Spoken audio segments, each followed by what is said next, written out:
はい。皆さん、こんにちは。ヨッシュです。今回の動画は、ズバリ、きなこ。はい。きなこのね、魅力をお伝えします。きなこは、その栄養価の高さから、スーパーフードとも呼ばれています。今日は、自宅で簡単に作れるヘルシーなきなこの作り方、それと、その素晴らしいメリットをね、10、皆様に紹介したいと思います。ぜひ最後までご覧ください。それでは行ってみましょう。そもそもですね、大豆はタンパク質や食物繊維が豊富なことで知られていますけども、きなこにもね、同様の栄養が含まれています。きなことはね、いった大豆を粉にしたものです。きなこに使う大豆の種類や、煎る時の皮の有無で食感や味ね、成分が変わります。カロリーは高めですが、タンパク質、食物繊維、レシチン、サポニン、イソフラボンなどの栄養素が含まれています。さらにきなこには日本人に不足しがちなカルシウムや鉄なども多く含んでいますので、そんなね、スーパーフードを知らないなんてもったいないですよね。というわけで、ここからは僕が勝手に自家製きなこを作るメリットを10考えてみましたので、皆さんと共有したいと思います。はい、それでは順番に行ってみましょう。新鮮な風味。自家製ならではの香ばしさと新鮮な味わいが楽しめます。添加物不使用。市販のものに含まれる可能性のある保存料や添加物を避けられます。栄養価の高さ。加工されていないため、大豆の栄養をそのまま摂取できます。健康効果。大豆イソフラボンや食物繊維など健康に良い成分が豊富。アレルギー対策。自分で原材料を選べるのでアレルギー物質を避けやすくなります。コスト削減。大量に作れば市販品を買うよりも経済的です。無駄なく使用。必要な分量だけ作ることで無駄を減らせます。カスタマイズ可能。焙煎の度合いを調整することでお好みの味に仕上げられます。料理の幅が広がる。きなこを使った様々なレシピを試すことができます。学びの体験。自分で作る過程を通じて食に対する理解が深まります。さあ、いかがでしたでしょうかね。このようなメリットを早速ね、体験するためにきなこ作りの準備を進めていきましょう。この後は実際の作業工程を見ていただきたいのですが、それに加えてそのプロセスから派生して興味が広がった、大豆コーヒー、これについてもちょっとだけ触れたいと思います。それではね、一緒に見ていきましょう。なかなかね、こういう、自宅で何か作るっていうのはね、まとまった時間だとかね、スペースがないと難しいもんですが、今回ね、大豆選びから始めて、オーストラリアの国産大豆を、400g 使っております。オーガニックの大豆なので、コストはね、ともかく、汚れだとかね、気になるような方は濡れ布巾で、ちょっと汚れを取るとかね、するといいと思います。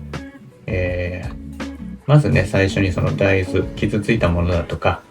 変色しているものを取り除きます。自宅の、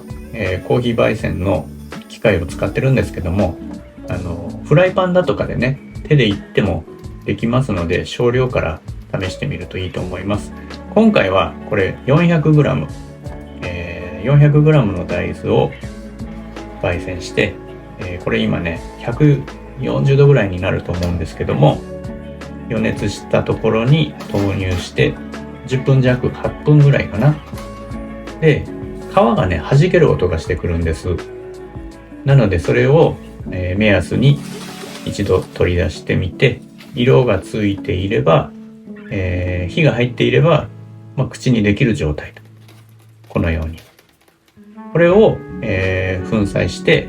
すり鉢だとかでね粉砕してきな粉になるんですけども、ちょっとねついでにこの半分の量をさらに焙煎して、大豆コーヒー皆さんにちょっとお見せしたいと思います。先ほどの、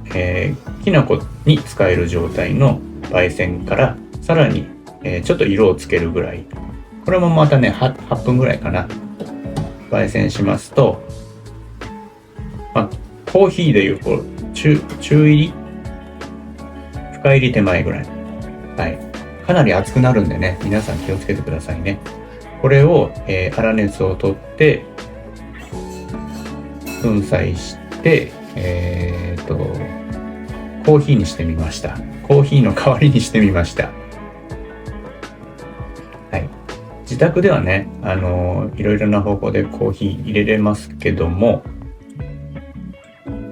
好みに合ったね、皆さんやっぱりいろいろ好みがあるでしょうから、100% 大豆でなくてもね、自宅にもしコーヒー豆がありましたらそれと混ぜて使ってみたり、